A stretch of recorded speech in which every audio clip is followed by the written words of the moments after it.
ਲੋ students ਆਪਾਂ groups ਦੇ lecture number 12 ਤੇ ਆ ਗਏ ਹਾਂ ਜੀ ਤੁਹਾਡੇ ਕੋਲ। ਠੀਕ ਹੈ ਜੀ, 12 ਲਈ ਇੱਕ ਡੈਫੀਨੇਸ਼ਨ ਚਾਹੀਦੀ ਹੈ ਆਪਾਂ ਨੂੰ, ਬਸ ਉਹ ਡੈਫੀਨੇਸ਼ਨ ਹੀ ਹੈ, ਹੋਰ ਕੁਝ ਨਹੀਂਗਾ। ਉਹ ਡੈਫੀਨੇਸ਼ਨ ਹੈ Euler's phi function. So definition है यूलर्स फाई फंक्शन। ठीक है जी, तो यूलर फाई फंक्शन क्या होंदा है? मान लो मैं फाई किसी नंबर का लेना है, ठीक है जी, ਉਹਦਾ आंसर होगा एम छोटा होगा एन तो, ठीक है जी, तो नाल की होगा एम और एन का GCD 1, ये GCD की नोटेशन है। ठीक है, हुण आपां इहदा मीनिंग समझिए, क्योंकि इत्थों आपां नूं कुछ नहीं पता लगता तुहाडे पास जिहड़ा हैगा। ठीक है, यूलर फाई फंक्शन ये नंबर मतलब ये एम जिहड़ा है ये नंबर डिफाइन कर रहा है, number of positive integers, number of positive integers less than n which are co-prime with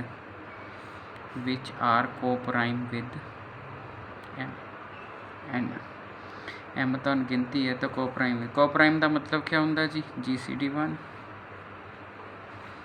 सो ये डेफिनेशन है जी। तो जी डेफिनेशन है, हुण मान लो मैं ना तुहाडे कोल फाई 4 कढ़ना, ओके, आपां फाई 4 कढ़ना है तुहाडे कोल। ठीक है जी, 4 तो छोटा नंबर लिया, 1 पॉजिटिव इंटीजर लेने, 1 ते 4 का GCD की आ गया 1, 2 ते 4 का GCD आ गया 2, 3 ते 4 का GCD आ गया 1, 4 ते 4 का GCD आ गया 4।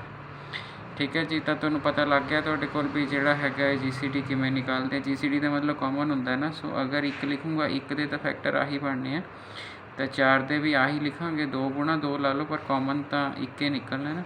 सो मेरा ख्याल है GCD तुहानूं आंदा। सिर्फ 2 केस वैलिड हैं जिन्हां दे विच कोप्राइम की पॉसिबिलिटी आती है। इहदा मतलब फाई ऑफ 4 नूं तुसीं 2 लिख सकते हो। हाँ जी, ठीक है जी, तुहाडे कोल जिहड़ा हैगा ये वाली चीज़ आपां आराम नाल कर सकते हैं तुहाडे कोल। ठीक है जी, तो एक जिहड़ा हैगा तुहाडे कोल, हुण मान लो तुहाडे कोल बई वड्डा नंबर आ जाता, तो फिर की करोगे तुहाडे कोल? ठीक है जी, तो उहदे लई हैगा तुहाडे कोल, अगर आपां सो बड़ा नंबर आ जाता हैगा, एक तो रूल होर याद रख लियो, अगर फाई ऑफ प्राइम लोगे तो प्राइम -1 आएगा।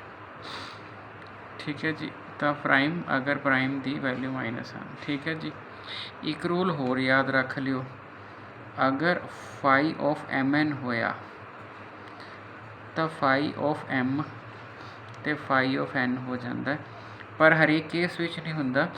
M तो N को प्राइम होने चाहिए। मतलब अगर तुसी फाई ऑफ 12 निकालना तो तुसी फाई ऑफ 4 गुणा 3 कर सकते हो, 4 ते 3 विच तो कोई फैक्टर कॉमन नहीं हैगा। ठीक है, तो तुसी इहनूं फाई ऑफ 4 तो इहनूं फाई ऑफ 3 लिख सकते हो। तो जे देखो यूलर फाई फंक्शन तुहानूं किते पेपर च नहीं आना, नंबर थ्योरी का टॉपिक हुंदा। ये किताबां दे बाहर जिहड़ी इंट्रोडक्शन लिखी हुंदी है ना, उहदे विच दित्ता हुंदा। तुसी को इहदियां प्रॉपर्टियां दित्तियां, किते कुछ नहीं दित्ता होगा। प्रॉपर्टियां बथेरियां, बट जिहड़ा हैगा तुहाडे कोल तुहानूं सीधा ही आपां लिख लिया जी तुहाडे कोल। ते जे आपां लिख लिया तुहाडे कोल, तो उस तो बाद जिहड़ा हैगा फाई 4 है ना, फाई 4 का तुसी हुणे कढिया सीगा तुहाडे कोल। ठीक है, की कढिया सी जी तुहाडे कोल? हुणे तुसी 2 कढिया सी, फाई 3 का भी 2 ही आ जाना। सो अल्टीमेटली फाई 12 4 आ जाना तुहाडे कोल। हुण फाई 3 का किवें कढिया? फाई 3 का प्राइम सी ना, फाई प्राइम का तो 1 माइनस गिणन की लोड़ ही नहीं। जे हुण तुहानूं मैं फाई 11 कहां तो तुसी फाई 11 की चिंता बिल्कुल नहीं करनी, तुसी आंसर 10 लिख देना, क्योंकि पी की हैगा प्राइम हैगा तुहाडे कोल। अगर मैं तुहानूं फाई बाई कहां तो तुसी 11 गुणा 2 आपस को प्राइम है, हाँ सैट हो सकते हैं। तो 11 वाले का 10 आ जाऊगा, 2 वाले का 1 आ जाऊगा। सो आंसर 10 आ गया। तो ये बड़े आराम नाल चीज़ां सैट हो जाती, पर एवें नहीं तुसी कर सकते कि 12 है तो इनू 6 गुणा 2 12 कर लो। नोट कर लियो जी, क्योंकि इत्थे बच्चा गलत कर लेंदा, क्योंकि दिमाग लाना। हुण बच्चा कहे जी मैं कहता फाई 12 नू फाई 6 गुणा 2 तो फाई 6, ठीक है जी, तो फाई 2, फाई 6 नू अगला 3 गुणा 2 कर लो, है ना। ठीक है, उरे फाई 2, तो ये पॉसीबल नहीं है पहली चीज़, क्योंकि 6 तो 2 च कॉमन फैक्टर आता। सो मतलब ये रॉन्ग है, फाई 6 फाई 2 नहीं हो सकता। इसका मतलब 12 तुसी 4 ते 3 विच ही एडजस्ट कर सकते हो। ठीक है जी, एक होर हुंदा तुहाडे कोल रूल, है ना, ਉਹ ਕੀ ਹੁੰਦਾ ਹੈਗਾ ਤੁਹਾਡੇ ਕੋਲ, ਅਗਰ ਮੈਂ ਪ੍ਰਾਈਮ ਦੀ ਫੁੱਲ ਪਾਵਰ 'ਚ ਆ ਜਾ, ਅਗਰ ਮੈਂ ਫਾਈ ਆਫ ਪੀ ਦੀ ਪਾਵਰ ਕੇ ਲੈ ਲਾਂ ਤਾਂ ਪੀ ਦੀ ਪਾਵਰ ਕੇ ਮਾਈਨਸ ਪੀ ਦੀ ਪਾਵਰ ਕੇ ਮਾਈਨਸ 1, ਇਹ ਵੀ ਇੱਕ ਰੂਲ ਹੈਗਾ। ਮੀਨਸ ਆਪਾਂ ਵੈਰੀਫਾਈ ਕਰਕੇ ਦੇਖੀਏ, ਪ੍ਰਾਈਮ ਤੁਸੀਂ 4 ਦਾ ਕੱਢਣਾ ਤਾਂ ਤੁਸੀਂ ਇਹਨੂੰ ਪ੍ਰਾਈਮ 2 ਦੀ ਪਾਵਰ 2 ਲਿਖ ਲਓ, ਅਤੇ ਜੇ ਪ੍ਰਾਈਮ 2 ਦੀ ਪਾਵਰ ਲਓ ਸੋ 2 ਦੀ ਪਾਵਰ 2 ਮਾਈਨਸ 2 ਦੀ ਪਾਵਰ 1, ਆਂਸਰ ਦਵਾ। ਠੀਕ ਹੋ ਗਿਆ ਜੀ ਤੁਹਾਡੇ ਕੋਲ, ਤਾਂ ਤੁਹਾਨੂੰ ਗੱਲ ਸਮਝ ਆ ਗਈ। ਜੇ ਮੰਨ ਲਓ ਹੁਣ ਤੁਸੀਂ ਆਪਾਂ ਆ ਲਿਖਿਆ 16 ਫਾਈ 16 ਤਾਂ ਤੁਸੀਂ 2 ਦੀ ਪਾਵਰ 4 ਲਿਖ ਲਿਆ, ਸੋ ਇਹ 2 ਦੀ ਪਾਵਰ 4 ਮਾਈਨਸ 2 ਦੀ ਪਾਵਰ 3, 8 ਆ ਗਿਆ। ਅਤੇ ਮੈਂ ਤੁਹਾਨੂੰ ਵੈਸੇ ਵੈਰੀਫਾਈ ਕਰਕੇ ਦਿਖਾਵਾਂ, 1 ਦਾ 16 ਨਾਲ 1, 2 ਦਾ 16 ਨਾਲ ਕੱਟੀ ਜਾਵਾਂ, ਕਾਮਨ ਨਿਕਲਦਾ, 3 ਦਾ 16 ਨਾਲ ਕੋਈ ਨਹੀਂ ਨਿਕਲਦਾ, ਰੱਖ ਲਾਂ, 4 ਦਾ 16 ਨਾਲ ਕਾਮਨ ਨਿਕਲੂਗਾ, ਕੱਟ ਦਾਂ, 5 ਦਾ 16 ਨਾਲ ਕਾਮਨ ਨਹੀਂ ਨਿਕਲੂਗਾ, ਰੱਖ ਲਾਂ, 6 ਦਾ 16 ਨਾਲ ਕਾਮਨ ਨਿਕਲੂਗਾ, ਛੱਡ ਦਾਂ, 7 ਦਾ 16 ਨਾਲ ਕੁਛ ਵੀ ਕਾਮਨ ਨਿਕਲੂ, 8 ਦਾ 16 ਨਾਲ, ਇਹ ਤਾਂ ਲਿਖ ਰਹੇ ਹਾਂ ਤੁਸੀਂ ਇੰਨੇ ਕੁ ਸਿਆਣੇ ਹੋ, ਜਸਟ ਤੁਹਾਨੂੰ ਇੱਕ ਫਾਰਮੂਲਾ ਵੈਰੀਫਾਈ ਕਰਕੇ ਦਿਖਾ ਰਹੇ ਹਾਂ, ਹੋਰ ਐਡੀ ਲੰਬੀ ਚੌੜੀ ਗੱਲਬਾਤ ਹੈ ਨਹੀਂ। 8 ਦਾ 16 ਨਾਲ ਅਗਰ ਇਹ ਤਾਂ ਤੁਹਾਡੀ ਬੁੱਕ ਤਾਂ ਮੇਰੇ ਖਿਆਲ ਪ੍ਰੋਪਰਟੀ ਇੱਕ ਦਿੱਤੀ, ਮੈਂ ਤਾਂ ਫਿਰ ਵੀ ਤੁਹਾਨੂੰ 4 ਐਕਸਪਲੇਨ ਕਰ ਦਿੱਤੀਆਂ ਇਹ, ਕਿਉਂਕਿ ਇਹ ਸਾਰਾ MSc ਦੀ ਬੁੱਕ ਵਿੱਚ ਹੈਗੀਆਂ, ਮੈਂ ਤੁਹਾਨੂੰ 4 ਪ੍ਰੋਪਰਟੀਆਂ ਇਸ ਦੀਆਂ ਐਕਸਪਲੇਨ ਕਰ ਦਿੱਤੀਆਂ, ਕਿਉਂਕਿ ਇਹਦੀਆਂ ਸਿਰਫ ਆ ਡੈਫੀਨੇਸ਼ਨ ਸੀਗੀ, ਆ ਦਿੱਤੀ ਹੋਈ ਤੁਹਾਡੀ ਬੁੱਕ 'ਚ, ਸ਼ਾਇਦ ਇੱਕ ਤੁਹਾਡੀ ਬੁੱਕ ਦਿੱਤੀ ਹੋਈ, ਆ ਵੀ ਮੈਂ ਤੁਹਾਨੂੰ ਐਡੀਸ਼ਨਲੀ ਐਡ ਕਰ ਦਿੱਤੀ ਇਹਦੇ ਵਿੱਚ, ਆ ਵੀ ਮੈਂ ਤੁਹਾਨੂੰ ਐਡੀਸ਼ਨਲੀ ਐਡ ਕਰ ਦਿੱਤੀ ਵੀ ਕੱਲ੍ਹ ਨੂੰ ਤੁਸੀਂ ਜੈਮ ਜ਼ੂਮ ਦੇਣਾ ਤਾਂ ਤੁਹਾਨੂੰ ਆਈਡੀਆ ਹੋ ਜਾਏ। ਠੀਕ ਹੈ, ਵੈਰੀਫਾਈ ਮੈਂ ਤਾਂ ਕਰਕੇ ਦਿਖਾ ਰਿਹਾ ਵੀ ਸੇਮ ਹੈ ਅਤੇ ਸ਼ਾਰਟਕਟ। ਸੋ 16 ਵਾਲਾ ਮੈਂ ਕੱਟ ਦਿੱਤਾ, 9 ਦਾ 16 ਨਾਲ ਰੱਖਣਾ ਪੈਣਾ, 10 ਦਾ 16 ਨਾਲ ਕੱਟਣਾ। ਅਰੇ ਯਾਰ ਸਿੱਧਾ ਹਿਸਾਬ ਕਿਤਾਬ ਦੇਖੀਏ ਆਪਾਂ ਕਿ ਔਡ ਨਾਲ 16 ਦਾ ਨਹੀਂ ਆਉਣਾ, ਈਵਨ ਨਾਲ ਸਾਰਿਆਂ ਨਾਲ 16 ਦਾ ਆ ਜਾਣਾ ਹੈਗਾ ਤੁਹਾਡੇ ਕੋਲ, ਤਾਂ 16 ਤੱਕ ਔਡ ਕਿੰਨੀਆਂ ਨੇ, 8 ਨੇ ਤੁਹਾਡੇ ਕੋਲ, 11 ਦਾ 16 ਨਾਲ ਰੱਖ ਲਓ, 12 ਦਾ 16 ਨਾਲ ਨਹੀਂ ਰੱਖਣਾ, ਕਾਮਨ ਨਿਕਲ ਸੋ ਜਿਹੜਾ ਹੈਗਾ ਤੁਹਾਡੇ ਕੋਲ ਇਹ ਰੱਖਾਂਗੇ, 14 ਦਾ 16 ਨਾਲ ਕੱਟਾਂਗੇ, 15 ਦਾ 16 ਨਾਲ ਰੱਖਾਂਗੇ, ਸੋ 1 2 3 4 5 6 7 8 ਸੋ 8। ਤਾਂ ਇਹ ਆ ਗਿਆ ਈਲਰਫਾਈ ਫੰਕਸ਼ਨ, ਅਤੇ ਇਹ ਆਪਾਂ ਨੇ ਕਾਫੀ ਡਿਟੇਲ ਵਿੱਚ ਕਰ ਲਿਆ ਈਲਰਫਾਈ। ਤਾਂ ਜਿਹੜਾ ਸਿਰਫ ਮੈਨੂੰ ਤਾਂ ਸਿਰਫ ਇੱਕ ਰਿਜ਼ਲਟ ਚਾਹੀਦਾ, ਰਿਜ਼ਲਟ ਕੀ ਚਾਹੀਦਾ, ਅਗਰ ਤੁਹਾਡਾ ਸਾਈਕਲਿਕ ਗਰੁੱਪ ਹੋਵੇ ਨਾ, ਜੇ ਤੁਹਾਡਾ ਸਾਈਕਲਿਕ ਗਰੁੱਪ ਹੋਵੇ ਤਾਂ ਉਹਦੇ ਫਾਈ n ਜਨਰੇਟਰਸ ਹੁੰਦੇ ਨੇ। ਠੀਕ ਹੈ ਜੀ, ਅਗਰ ਮੈਂ ਇੱਕ ਐਗਜ਼ਾਮਪਲ ਸਵਾਲ ਲਿਖ ਲਿਆ ਜੀ ਤੁਹਾਡੇ ਪਾਸ, ਮੈਂ ਇਹ ਸਾਈਕਲਿਕ ਗਰੁੱਪ ਸੀ, ਮੈਂ ਪਿਛਲੀ ਵਾਰ ਤੁਹਾਨੂੰ ਸਮਝਾਤਾ ਸੀ ਸਾਈਕਲਿਕ ਗਰੁੱਪ, ਅਤੇ ਜੇ ਮੈਂ ਤੁਹਾਨੂੰ ਪੁੱਛਾਂ ਇਹਦੇ ਜਨਰੇਟਰ ਦੱਸੋ ਤਾਂ ਤੁਸੀਂ ਫਾਈ 3 ਨਿਕਾਲ ਦੇਣਾ, ਇਹਦੇ 2 ਜਨਰੇਟਰ ਹੈ, ਤਾਂ ਓਮੇਗਾ ਦੀ ਪਾਵਰ 1 ਓਮੇਗਾ ਦੀ ਪਾਵਰ 2 ਓਮੇਗਾ ਸਕੇਅਰ ਓਮੇਗਾ ਦੀ ਪਾਵਰ 3 1, ਓਮੇਗਾ ਤਾਂ ਮੈਂ ਵੀ ਸ਼ੋ ਕਰਤਾ ਸੀ, ਓਮੇਗਾ ਸਕੇਅਰ ਦੀ ਪਾਵਰ 1 ਓਮੇਗਾ ਸਕੇਅਰ ਦੀ ਪਾਵਰ 2 ਓਮੇਗਾ 4, ਇਹ 4 ਦਾ ਓਮੇਗਾ ਹੀ ਬਣ ਜਾਣਾ, ਓਮੇਗਾ ਸਕੇਅਰ ਦੀ ਪਾਵਰ 3 ਅਤੇ ਓਮੇਗਾ 6 ਨੇ 1 ਬਣ ਜਾਣਾ। ਇਹਦਾ ਮਤਲਬ ਓਮੇਗਾ ਸਕੇਅਰ ਆਰ ਜਨਰੇਟਰਸ ਆਫ ਆ ਗਰੁੱਪ। ਸੋ ਅਗਰ ਤੁਹਾਨੂੰ ਸ਼ੋਅ ਕਰਨ ਨੂੰ ਕਹਿੰਦਾ ਹੈ ਕਿ ਸ਼ੋਅ ਕਰੋ ਕਿ ਇਹਦੇ 2 ਜਨਰੇਟਰਸ ਹੁੰਦੇ ਨੇ ਅਤੇ ਫਾਈਂਡ ਕਰਕੇ ਦਿਖਾਓ ਤੁਸੀਂ, ਤਾਂ ਤੁਸੀਂ ਗਿਣਤੀ ਇੱਥੋਂ ਕੱਢ ਲਈ, ਫਾਈਂਡ ਤੁਸੀਂ ਆ ਕਰਕੇ ਦਿਖਾ ਦਿੱਤੇ, ਡੈਫੀਨੇਸ਼ਨ ਲੱਗ ਗਈ ਤੁਹਾਡੀ ਜਨਰੇਟਰ ਦੀ। ਸੋ ਇਹਦਾ ਮਤਲਬ ਤੁਹਾਨੂੰ ਕੋਈ ਵੀ ਆਪਸ਼ਨ ਆ ਜਾਵੇ ਤੁਹਾਡੇ ਕੋਲ, ਲਓ ਮੈਂ ਅਗਰ ਇੱਕ ਹੋਰ ਲਿਖ ਦਿੰਦਾ ਵਾਂ -1 1, ਇਹ ਐਗਜ਼ਾਮਪਲਾਂ ਸਦਾਬਹਾਰ ਜੀਆਂ ਨੇ, ਸਾਰੀ ਥਾਂ 'ਤੇ ਚੱਲੀ ਜਾਂਦੀਆਂ। ਸੋ -1 1 ਏਓਟਾ ਮਾਈਨਸ ਏਓਟਾ, ਅਗਰ ਮੈਂ ਇਹ ਚੀਜ਼ਾਂ ਲਿਖ ਲੈਂਦਾ ਵਾਂ ਤਾਂ ਜਿਹੜਾ ਹੈਗਾ ਤੁਹਾਡੇ ਕੋਲ ਇਸ ਨੇ ਵੀ ਤੁਹਾਡੇ ਕੋਲ ਜਨਰੇਟਰ ਬਣਾਉਣਾ ਹੈਗਾ ਤੁਹਾਡੇ ਕੋਲ, ਅਤੇ ਜੇ ਮੈਂ ਇਹਦਾ ਫਾਈ 4 ਲਿਖ ਲਾਂ ਤਾਂ ਫਾਈ 2 ਦਾ ਸਕੇਅਰ, ਸੋ 2 ਦਾ ਸਕੇਅਰ ਮਾਈਨਸ, ठीक है जी। तो ये वाली चीज़ आ गई। सो 2 जनरेटर है, एक एओटा होएगा, एक माइनस एओटा, ये तुसी चेक कर रहे हो। ठीक है जी। सो मेरा ख्याल है जी हुण तुहानूं कोई भी क्वेश्चन अगर बुक चों मिलता है तो पुछदा है कि जनरेटर किन्ने होणगे, तो कोई दिक्कत वाली गलबात है नहीं कि तुहानूं तो ऑर्डर पता होना चाहिए। अगर मैं तुहानूं कहां कि साइक्लिक ग्रुप है जी ऑफ ऑर्डर 28, गल खत्म, तो तुसी ये दसो, तो तुसी की कह देना, तुहाडे कोल तुसी कह देना फाई 28 बस। तो तुसी उहनूं 7 चौका 28, फाई 7 ते फाई 4 कट्टिया, 7 प्राइम है ਇਹਦਾ 6 आ जाऊगा 4 का 2 की पावर 2 माइनस 2 आ गया 4 गुणा 212 आ गया। ये भी एक्सप्लेन करना है थोड़ी बुक च मैं एग्जांपल्स देखिए ने पुरानी बुक च वो फाई 28 बराबर 12 लिख देंगे तो बच्चे को यही नहीं पता लगता फाई 18 बराबर 12 आया किमें है थोड़े को। सो मैंने नहीं पता तुम किहड़ी यूज़ कर रहे हो पर सारिया बुक्स के एक्सप्लेनेशन थोड़ी हैगी है। और मैं पिछली बार भी कहा सी एबस्ट्रैक्ट अलजबरा थोड़ी एबस्ट्रैक्टनेस नू चैलेंज करता है तो जे तुहानू लगता है कि जे मैं थोड़ी बुक च जिहड़ा मैं कराया उस तो सौखा दिता तो तुसीं बुक फॉलो करो क्योंकि सिर्फ ये माइंड गेम्स हैं। और एक चीज़ की गारंटी लिखा लो कोई बंदा नहीं कह सकता मैं पूरा पूरा याद करके गया सीगा तो मैं एज इट इज़ इन बिन तारिया आया। हाँ जी होगा जे कोई एक बंदा पक्का ही रट्टे मारता है 10-10 बारी लिखता है शायद इन बिन तारिया आवे पर जे तुसी समझ ते डिपेंड करते हो तुहाडे को ठीक है जी फिर श्योरली तुसी माड़ा मोटा बदलोगे। ऐसा नहीं कह रहे गलत करोगे बदलने का मतलब ये नहीं होंदा गलत करोगे बदलने का मतलब है कि तुसी समझ के हिसाब नाल स्टैप जिहड़े हैगे कर सकते हो ठीक है जी। सो यूलर 5 फंक्शन का फुल कंसैप्ट तुहानू समझ आ गया। हुण मैं 1-2 क्वेश्चन लेने इस लैक्चर तो बाद ये लैक्चर जिहड़ा सीगा शायद 12वां सी तो तुहानू मतलब पहलियां 3 एक्सरसाइजां शायद तुहाडी बुक चो आइडिया हो जाए। इस तो बाद आपां सब ग्रुप शुरू करांगे फिर 3-4 लैक्चर सब ग्रुप के होंगे सब ग्रुप तो बाद फिर आपां जिहड़ा हैगा तुहाडे कोल फिर नॉर्मल सब ग्रुप क्वेश्चन ग्रुप्स। सो आपां करदे हां 20-25 लैक्चर ग्रुप ते करदे हां फिर आपां नाल दी नाल एनालिसिस स्टार्ट कर देंगे तुहाडे कोल ठीक है जी। सो देखिए आपां सो क्वेश्चन लिखिया जी मैं एक क्वेश्चन लिखिया प्रूव दैट ये वेरी इंपॉर्टेंट क्वेश्चन है जी prove that if in a group every element is of order 2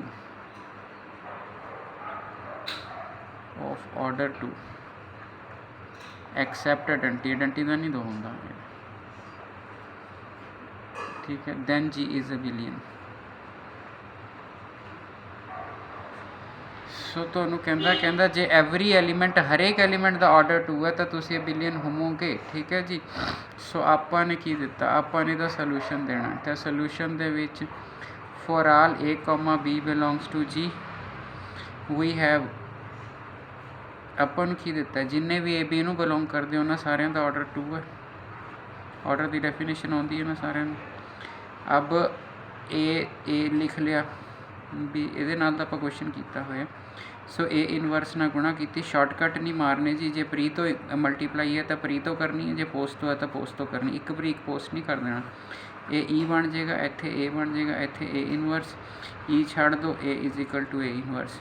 इस तरह ए ई बन जाएगा ए बी हो जाएगा बी इनवर्स ई दोनों पासों ई छड़ दो कटिंग नहीं हुई छड़ी गई ठीक है। सो ए बराबर ए इनवर्स हो गया बी बराबर ए इनवर्स। अब अगर A, B G नू बिलोंग कर दे it implies a B belong to G क्यों जी by closure property. So closure property करके यह होएगा जे क्लोजर प्रॉपर्टी करके होएगा हुण तुसी A B belong to G हो गए देयरफॉर ए बी बराबर ए बी दा इनवर्स होएगा पक्की गल मैंने लगता है पहला होया। सो बी इनवर्स हो जाएगा या तरीका कोई होर सी हो। सो बी इनवर्स नू असीं बी कहता ए इनवर्स नू आपां हुणे कह के आए हैं बी इनवर्स बी है ए इनवर्स ए जे आ तुसीं कहने हो हुणे तुसीं आ शो कीता जी शो किया भी फॉर ऑल कोई भी ए बी नू बिलोंग करूगा तो ए बराबर ए इनवर्स ए बराबर कोई भी एलीमेंट जिहड़े जी दे विच ने हुण ए बी जी दे विच इस करके डायरैक्टली लगा सकते हो तुहाडे कोल हाँ जी ठीक है। सो ए बी बराबर है बी ए आ गया तो देयरफॉर ए बिलियन हो गया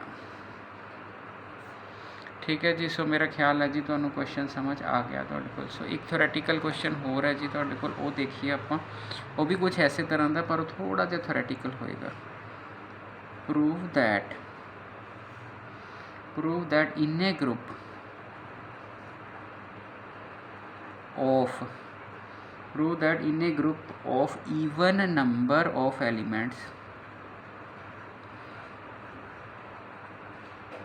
even number of elements there exists an element A।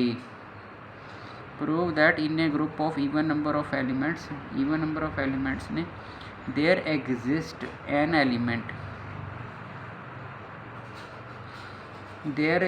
element A such that A² is equal to e ठीक है जी। तो मतलब की कह रहा तुहाडे पास, ਤੁਹਾਡੇ ਕੋਲ ਇਹ ਕਹਿ ਰਿਹਾ, ਕਹਿੰਦਾ prove that in a group with even number of element. ਤੁਹਾਡਾ ਇੱਕ ਗਰੁੱਪ ਹੈਗਾ ਤੁਹਾਡੇ ਪਾਸ, ਉਹਦੇ ਵਿੱਚ ਈਵਨ ਨੰਬਰ ਆਫ ਐਲੀਮੈਂਟਸ ਨੇ, ਠੀਕ ਹੈ ਜੀ। ਹੁਣ ਇਹਦਾ ਸੋਲੂਸ਼ਨ ਦੇਖਣਾ, ਇਹਦਾ ਸੋਲੂਸ਼ਨ ਕਾफ़ी ਕਿਤਾਬਾਂ ਬੜਾ ਮੁਸ਼ਕਿਲ ਕੇਸ ਕੂਸ ਬਣਾ ਕੇ ਦਿੱਤਾ, ਮੈਂ ਤੁਹਾਨੂੰ ਬਿਲਕੁਲ ਸੌਖਾ ਸੋਲੂਸ਼ਨ ਬਣਾ ਕੇ ਦੇਣਾ, ਬਟ ਤੁਸੀਂ ਫੋਕਸ ਕਰਨਾ, ਠੀਕ ਹੈ ਜੀ। Prove that in a group of even number of elements, ਅਗਰ ਈਵਨ ਨੰਬਰ ਆਫ ਐਲੀਮੈਂਟਸ ਹੋਣ, there exist an element a such that a square equal to a square equal to a हुणे पिछले question किया तो a equal to a inverse भी पूछ सकते हैं पेपर दे विच, या कह दें every element has its own inverse, मतलब सच दैट आ है, पर मैं थोड़ा पेपर च ऐ भी पूछ सकती है क्योंकि ये तो बन जाता होंगे। हाँ जी ठीक है जी, हो गया जी तुहाडे पास, ठीक है। तो ई है जिहड़ा इन ए ग्रुप, ये मस्ट एलीमेंट है, बिना आइडेंटी तो तुसी ग्रुप हो ही नहीं सकते जी। E is the must element of group, okay जी। एंड इट्स ऑर्डर इज़ 1, ठीक है जी। आइडेंटी हैगी है तो तुहाडे पास इहदा जिहड़ा ऑर्डर है तुहाडे कोल इट्स 1, तो मतलब ई दा एक पावर रेज करे तो एंड जिहड़े दा ऑर्डर 1 है, e is inverse of itself. आ मेन चीज़ है, ऑर्डर की तो शायद लोड़ ना पवे, inverse of itself. E एक ऐसा एलीमेंट है जिहदा ऑर्डर 1 है तो वो अपना ही इनवर्स है, अपना ही इनवर्स हैगा तुहाडे पास, ठीक है जी। हुण तुहाडे कोल की हैगा, तुहाडे कोल हाँ जी तुहाडे कोल जी दे विच है even number of elements, even number of elements, ठीक है। ईवन नंबर ऑफ एलीमेंट्स ने, ठीक है। हुण जदों तुसी ईवन नंबर ऑफ एलीमेंट्स करते, तुसी कहो वो कहंदा तुहाडे पास ईवन नंबर ऑफ एलीमेंट्स, ठीक है, group with even number of elements, ठीक है। ईवन नंबर ऑफ एलीमेंट आपां शो की करना हैगा, ध्यान नाल सुनो। ग्रुप है ईवन नंबर ऑफ एलीमेंट्स ने, तो असीं एक एलीमेंट लभना a such that a square equal to e, ठीक है। भी जिहदा ऑर्डर 2 होवे असीं वो एलीमेंट लभना है जे तुहाडे कोल ईवन नंबर ऑफ एलीमेंट्स ने, ठीक है जी। बाकी गल है हुण ख्याल की रखना हैगा, ख्याल ये रखना भी इस गेम च ई तो आउंदा नहीं, तां मैं लिखा इट हैज़ ऑर्डर 1, इत्थे ई तो आउंदा नहीं, नाल ई तो ट्राइवियल केस है, तो ई तो है नहीं गा गेम च। तो जे ई है नहीं गा गेम विच, ई नूं बाहर रखो, जिहड़ा गेम च नहीं गा उहनूं उतों गेम थोड़ी खिलाउणी है तुहाडे कोल, ठीक है। Leaving aside e, leaving aside e, ठीक है, there will be odd number of element leaving aside b, therefore we have odd number of elements in G. तो अगर ई नूं आपां छड्ड दिंदे आ, लिविंग असाइड ई, हुण देखो ईवन नंबर ऑफ एलीमेंट्स ही, मान लो 20 एलीमेंट्स ही, ई नूं कहता भाई तू बाहर चल, तू गेम च नहीं है, क्योंकि तेरे नाल शो नहीं होना हैगा, क्योंकि शो तो मैं ए स्केयर इक्वल टू ई करना। तो यदा मतलब है उन्होंने आप असाइड कर लिया, तो we have odd number of elements in G, ठीक है जी। उस तो बाद हैगा ये तुहाडे कोल, हुण ध्यान नाल सुनना, वी नो दैट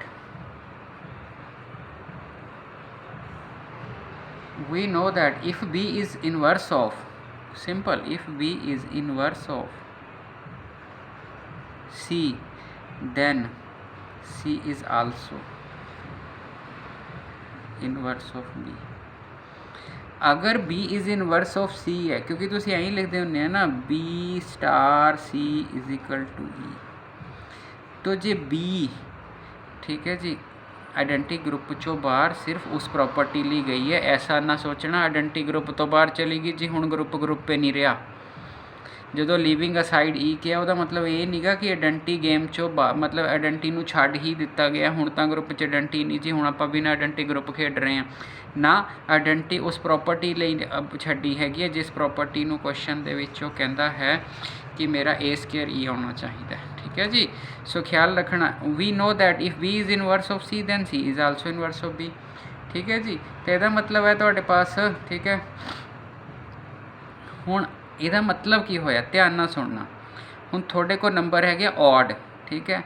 हुण ऑड नंबर विच जे बी सी का इनवर्स है तो सी बी का इनवर्स है, डी ई का तो ई डी का, ई आइडेंटी नहीं वैसे जनरल गल कर रहे हैं। ਇਹਦਾ मतलब की होएगा, ਇਹਦਾ मतलब ये होएगा भी साडे कोल ना ईवन पेयर्स बन जाणगे तो एक एलीमेंट पक्का बचूगा, ठीक है जी। ਤਾਂ ਦਸ taking out these pairs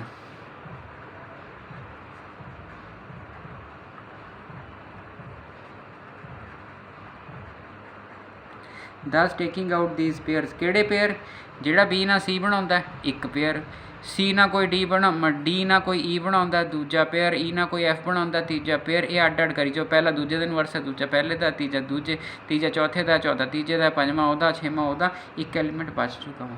taking out these pairs, ਠੀਕ ਹੈ ਜੀ, one element remain whose inverse should be belong to G, ਠੀਕ ਹੈ। ਤਾਂ ਟੇਕਿੰਗ ਆਊਟ ਥੀਸ ਪੇਅਰਸ, ਇਹਨਾਂ ਨੂੰ ਅਗਰ ਆਪਾਂ ਬਾਹਰ ਕੱਢ ਦਈਏ pairs of elements,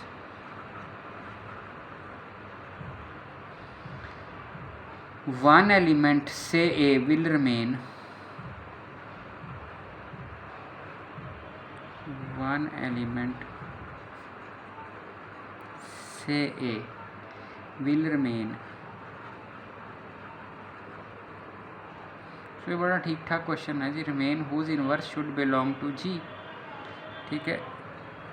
one element say a will remain in G whose inverse belong to G। ਇੱਕੋ ਐਲੀਮੈਂਟ ਬਚਿਆ ਹੈਗਾ ਤੁਹਾਡੇ ਪਾਸ ਜੀ 'ਚ, ਉਹਦਾ ਇਨਵਰਸ ਚਾਹੀਦਾ, ਬਾਕੀ ਸਾਰੇ ਪੇਅਰ ਬਣਾ ਕੇ ਬਾਹਰ ਨਿਕਲ ਗਏ। There for A should be equal to A is self inverse, ਨਹੀਂ ਤਾਂ ਗੇਮ ਖਤਮ ਹੋ ਜੂਗੀ। ਤੋ ਜੇ A ਸੈਲਫ ਇਨਵਰਸ ਹੋ ਗਿਆ ਤੁਹਾਡੇ ਪਾਸ, ਠੀਕ ਹੈ, ਤੁਹਾਡੇ ਕੋਲ, ਤਾਂ ਹੁਣ ਆਪਣੀ ਸਟੋਰੀ ਜਿਹੜੀ ਹੈਗੀ ਹੈ ਫਿਰ ਬੜੇ ਆਰਾਮ ਨਾਲ ਬਣ ਜੂਗੀ। A ਸੈਲਫ ਇਨਵਰਸ A ਨਾਲ ਗੁਣਾ ਕਰ ਦੋ।